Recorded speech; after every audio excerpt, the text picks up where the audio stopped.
Hello everyone, welcome to my channel Fluent English. A ಮತ್ತು an article ಅನ್ನು ಎಲ್ಲಿ ಉಪಯೋಗಿಸುವುದೆಂದು ತಿಳಿಯೋಣ. ಮೊದಲ ಬಾರಿಗೆ ಯಾವುದನ್ನಾದರೂ ಉಲ್ಲೇಖಿಸುವಾಗ ಎ ಅಥವಾ ಅನ್ ಅನ್ನು ಉಪಯೋಗಿಸಲಾಗುವುದು. Example, there is a car. ಇಲ್ಲಿ ಕಾರ್ ಅನ್ನು ಮೊದಲ ಬಾರಿಗೆ ಉಲ್ಲೇಖಿಸಲಾಗಿದೆ. ಅದೇ ರೀತಿ I am an English teacher. ಇಲ್ಲಿ ಶಿಕ್ಷಕಿಯು ಮೊದಲ ಬಾರಿಗೆ ತನ್ನನ್ನು ಪರಿಚಯಿಸುತ್ತಾರೆ. ಪದವು ಕಾನ್ಸನೆಂಟ್ನಿಂದ ಅಂದರೆ ವ್ಯಂಜನದಿಂದ ಪ್ರಾರಂಭವಾದಾಗ ಎ ಅನ್ನು ಉಪಯೋಗಿಸಲಾಗುವುದು.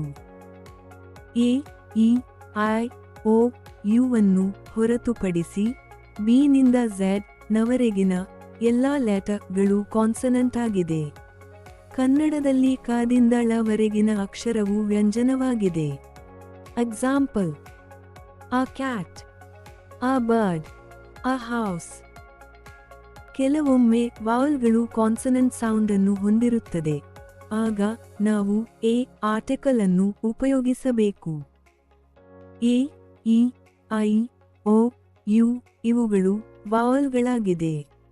ಕನ್ನಡದಲ್ಲಿ ಅ ದಿಂದ ಔ ನವರೆಗಿನ ಅಕ್ಷರವು ಸ್ವರಾಕ್ಷರವಾಗಿದೆ. Example, a university. ಇಲ್ಲಿ ಯುನ ಸೌಂಡ್ ವೈಯ ಸೌಂಡ್ ಆಗಿದೆ. ವೈಯ ಸೌಂಡ್ ಯ ಆಗಿದೆ. ಆ ಯೂನಿಟ್. ಇಲ್ಲಿ ಯುನ ಸೌಂಡ್ ವೈಯ ಸೌಂಡ್ ಆಗಿದೆ. ವೈಯ ಸೌಂಡ್ ಯ ಆಗಿದೆ. ಆ ಯುರೋಪಿಯನ್. ಇಲ್ಲಿ ಕೂಡ ಯುನ ಸೌಂಡ್ ಯ ಆಗಿದೆ. ಇಲ್ಲಿ ಇಯು ಸೈಲೆಂಟ್ ಲೆಟರ್ ಆಗಿದೆ. ನಾಮಪದವು ವಾವಲ್ ನಿಂದ ಅಂದರೆ ಸ್ವರಾಕ್ಷರದಿಂದ ಪ್ರಾರಂಭವಾದಾಗ ಆನ್ ಅನ್ನು ಉಪಯೋಗಿಸಬೇಕು. Example, an apple, an egg, an orange.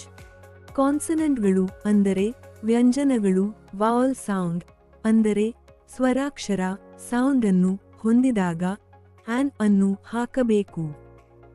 Example, on owner. ಇಲ್ಲಿ ಪ್ರಾರಂಭದ ಅಕ್ಷರವು ಎಚ್ ಆಗಿದೆ. ಎಚ್ ಕಾನ್ಸನೆಂಟ್ ಆಗಿದೆ, ಆದರೆ ಇದರ ಸೌಂಡ್ ಓನ ಸೌಂಡ್ ಆಗಿದೆ. ಓವು ವಾವಲ್ ಆಗಿದೆ, ಅಂದರೆ ಇಲ್ಲಿ ಎಚ್ ಸೈಲೆಂಟ್ ಲೆಟರ್ ಆಗಿದೆ. An hour. ಇಲ್ಲಿ ಕೂಡ ಪ್ರಾರಂಭದ ಅಕ್ಷರವು ಎಚ್ ಆಗಿದೆ.